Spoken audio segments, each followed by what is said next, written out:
አንድ ሰው በየትም ውስጥ ወርቅ እየወጣ አይተሃል። ፖሊስ ላምቦርጊኒ የሚነዳበት ከተማ ታውቃለህ? በበረሃ መካከል የበረዶ መጫወቻ ያለበት ሀገር ሰምተሃል? ይህ ሁሉ የሚገኘው በአንድ ቦታ ነው፣ በጂህሜይ። ዛሬ ከተማዋ እንዴት ከትንሽ የዓሣ አጥማጆች መንደር ወደ ዓለም ባለጠጋ ከተማ እንደተቀየረች፣ የማይታመኑ ሕጎች፣ አስገራሚ ቴክኖሎጂዎች፣ የተደበቁ ምስጢሮች እና ብዙ ሰዎች የማያውቁትን እውነታዎች እንመለከታለን። ቪዲዮውን እስከ መጨረሻ ተመልከቱ፣ ምክንያቱም በመጨረሻ ላይ ስለ ዱባይ በጣም አስገራሚ ምስጢር እነግራችኋለሁ። 1. ዱባይ በእውነት ምንድን ነው? ብዙ ሰዎች ዱባይ ሀገር ነው ብለው ያስባሉ። ግን በእውነት ዱባይ ሀገር አይደለም። ዱባይ የዩናይትድ አረብ ኤሚሬትስ አንዱ ክፍለ ከተማ ወይም ኤሚሬት ነው። የ7 ኤሚሬቶች አሉት፤ ዱባይ፣ አቡዳቢ፣ ሻርጃ፣ አጅማን፣ ፉጃይራ፣ አል-ቁዋይን፣ ራስ አል-ካይማ። ከእነዚህ ውስጥ በጣም ታዋቂው ዱባይ ነው፣ ምክንያቱም እዚያ ላይ ኢምፖሲብል የሚባል ነገር አይኖርም። 2. ዱባይ በፊት እንዴት ነበር? ዛሬ የምናየው የሰማይ ግንቦች፣ ሱፐር መኪናዎች፣ ታላላቅ ሞሎች ከ50 ዓመት በፊት አልነበሩም። ዱባይ በፊት ትንሽ የበረሃ መንደር ነበረች። ሰዎቹ በዋናነት ዓሣ ያጠምዱ ነበር፣ ዕንቁ ይፈልጉ ነበር፣ በግመል ይጓዙ ነበር። ከዚያ በኋላ ነዳጅ ተገኘ። ነገር ግን አስገራሚው ነገር ምንድነው? ዱባይ እንደ ሌሎች የአረብ ሀገሮች በነዳጅ ብቻ አልተመሰረተችም። መሪዎቿ ከአንድ ቀን ነዳጅ ያልቃል ብለው አሰቡ። ስለዚህ ቱሪዝም፣ ቢዝነስ፣ ቴክኖሎጂ፣ ሪል ስቴት፣ ፋይናንስ ላይ ትልቅ ኢንቨስት አደረጉ። ዛሬ ዱባይ ከነዳጅ የምታገኘው ገቢ በጣም ትንሽ ነው። 3. ዓለም ላይ ከፍተኛው ሕንፃ ቡርጅ ካሊፋ። ይህ ሕንፃ 828 ሜትር ከፍታ አለው። ለማነጻጸር ከኤፍል ታወር 3 እጥፍ ይበልጣል። አስገራሚ ነገር ምንድነው? በላዩ ላይ ከተማዋን ስታይ፣ በታች ፀሐይ ስትጠልቅ፣ አንተ ግን ላይ አሁንም ፀሐይ ማየት ትችላለህ። ምክንያቱም በጣም ከፍ ነው። ሰዎች እዚያ ላይ ሲኖሩ ረመዳን ሲጾሙ ከታች ካሉት ሰዎች 2 ደቂቃ በኋላ ነው ምግብ የሚበሉት። 4. የዱባይ ፖሊስ እንደ ፊልም። በአብዛኛው ሀገር ፖሊሶች ካውቦይ ወይም ፓይክአፕ ይነዳሉ። ግን በዱባይ ፖሊሶች ላምቦርጊኒ፣ ፌራሪ፣ ቢጃድ፣ ፔንድዌይን ይነዳሉ። አንዳንዶቹ መኪናዎች ከ500 ሚሊዮን ብር በላይ ዋጋ አላቸው። ሰዎች ፖሊስ መኪናውን ለማየት ብቻ ፎቶ ይነሳሉ። አስቂኝ ነገር ግን እነዚህ ሱፐር መኪናዎች በብዛት ለቱሪስት አትራክሽን ናቸው። ማለትም ፖሊስም ቅንጦት አለው የሚል ማስታወቂያ ነው። 5. ወርቅ የሚያወጣ አድን። አዎ፣ በእውነት አለ።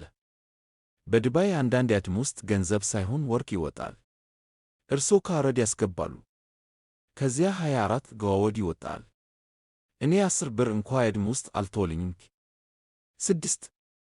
በበረሃ ውስጥ በረዶ። ዱባይ በጣም ሙቀት አለባት። አንዳንድ ጊዜ 50 ይደርሳል። ግን አስገራሚው ነገር በዚያ ውስጥ የበረዶ ስኪ ማድረጊያ አለ። ሰቆይ ዲህሚያይ። ሰዎች ከውጭ በሙቀት ይመጣሉ፣ ከ5 ደቂቃ በኋላ በበረዶ ውስጥ ይጫወታሉ።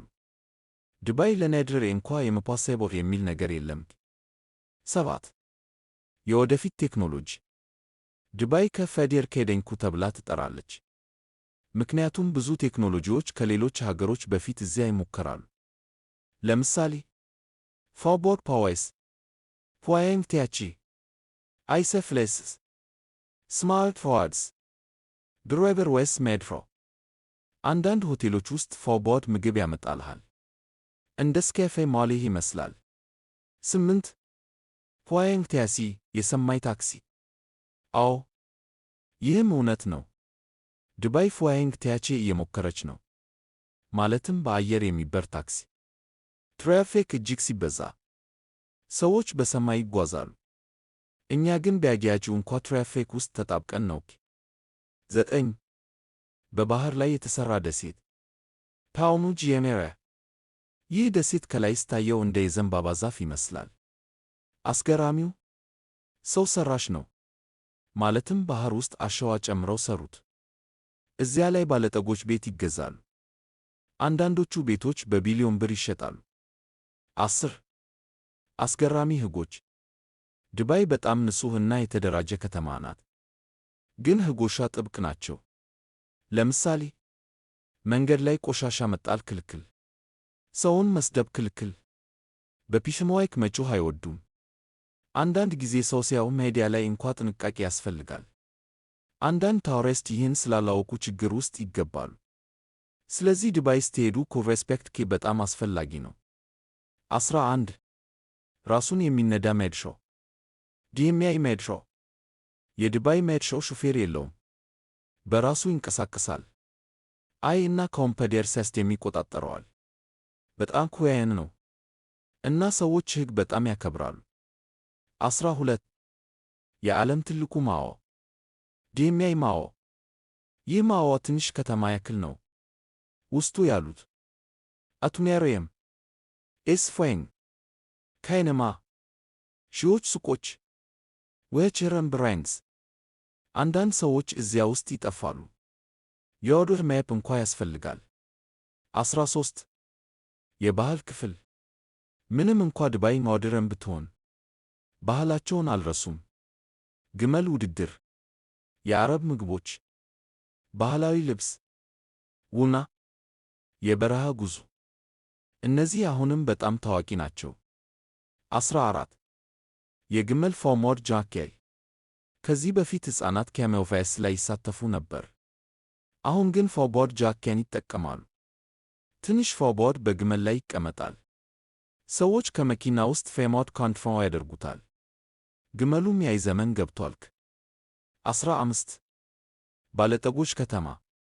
ዱባይ በዓለም ላይ ብዙ ሚሊዮነር እና ባይሊዮነር ያሉባት ከተማ ናት። ሰዎች ጎልድ ካር፣ ፕራይቬት ጄት፣ ዊልቸርንጌዋ፣ ኤክዞቲክ ፔትስ ይኖራቸዋል። አንዳንዶች ወጀን እና ኬዲያህ እንኳ ፔት ያደርጋሉ። 16 አስገራሚ እውነታ። በዱባይ ሰዎች ከ80 በመቶ በላይ ፎሬነር ናቸው። ማለትም ዋካው ፒዮፖይ በጣም ትንሽ ናቸው። ሰዎች ከኢንዲያ፣ ፓኪስታን፣ ኢትዮጵያ፣ ፒዮፕ